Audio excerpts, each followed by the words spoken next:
As the city of Cincinnati prepares for its 2022 budget, it is facing an estimated $26 million deficit, and that means departments citywide could face budget cuts, including the Cincinnati Recreation Commission. Reporter Marielle Carbone is digging into the impact this could have and why the director is asking the city to not cut its funds. Well, recreation centers have played a big role during the pandemic, first as isolation sites and now as vaccination centers. But the director tells me they cannot continue doing all this important work if budget cuts are on the way. Sporting centers, safe havens from crime, and now COVID vaccination sites.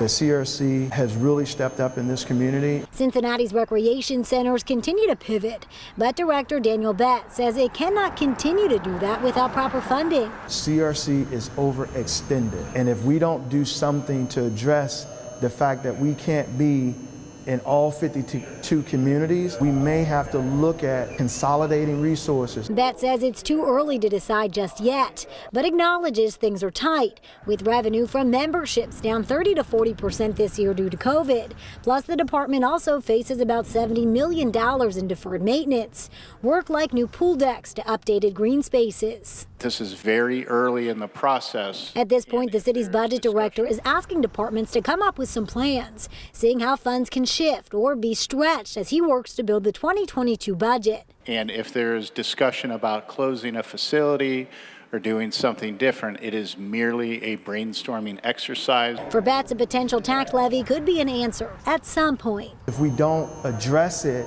that number is only going to get worse. Your suggestion that at some point maybe a levy. Councilman David Mann believes it's worth a conversation. After all, he says rec centers play a big role in youth development and crime prevention. We just feel that we have an obligation and a commitment to community to show up when community needs us most. And the first version of the budget will come out in early May. Reporting in College Hill, I'm Marielle Carbone, WCPO 9 News.